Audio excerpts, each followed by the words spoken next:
லால் சலாம் இந்த படத்துக்கு மிகப்பெரிய எதிர்பார்ப்பு காரணம் பார்த்தீங்கன்னா நம்ம ரஜினி சார் தான்.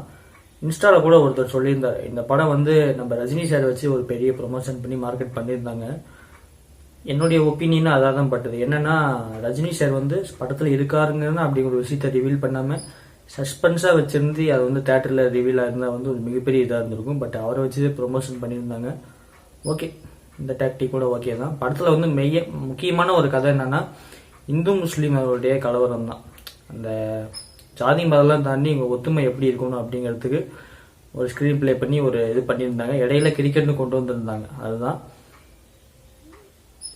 என்ன ஒரு பிரச்சனைனா, இந்த கிரிக்கெட்டையும் இதையும் மிக்ஸ் பண்ணி ஒரு இது கொண்டு ட்ரை பண்ணியிருக்காங்க. பட் அது வந்து ஒரு கனெக்ஷனே ஆகாத மாதிரி பட்டது. அந்த கிரிக்கெட் இதுவும் கனெக்ட் பண்ணி ட்ரை பண்ணியிருக்காங்க. பட் அந்த இந்த கோயில் போர்ஷனுக்கும் அந்த இதுக்கும் அது வந்து ஒரு கனெக்ஷன் இல்லாத மாதிரியே எனக்கு ஒரு ஃபீல் படம் ஃபுல்லாக. அதுதான் நம்ம விக்ராந்த் விஷ்ணு விஷால் வந்து இருக்கிறவங்க கிரிக்கெட் போர்ஷன் வச்சாங்களா என்னன்னு தெரியல. ஓகே, அவங்க 2 பேரும் நல்ல பிளேயர்ஸ் தான், அது உங்களுக்கு நல்லாவே தெரியும். விஷ்ணு விஷால் சார்லாம் வந்து ராபின் உத்தப்பா அவருடைய பேட்ச் போல அவர் கூட கிரிக்கெட் ஆடினவர், நல்ல கிரிக்கெட் பிளேயர் தான்.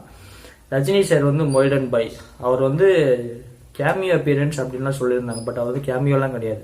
படத்தில் அவர் ஒரு முக்கியமான கேரக்டராகவே வராது, படம் ஃபுல்லாகவே அவர் வராது. ஸோ அது வந்து ஒரு கேமியோலாம் கிடையாது.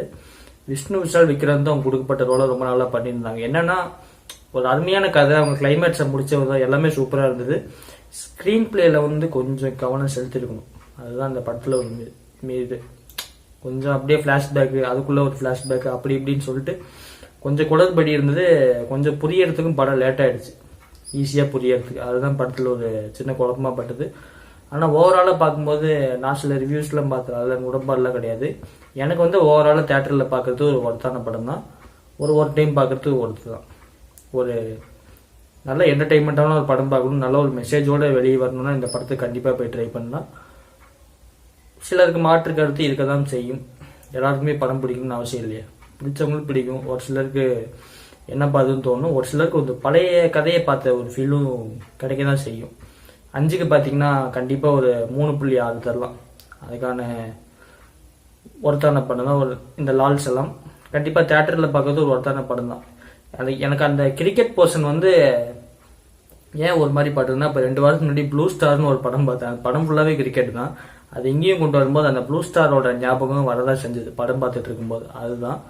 ஆனால் ஒரு ஓகேவான படம் தான், டைம் இருந்தால் பாருங்கள்.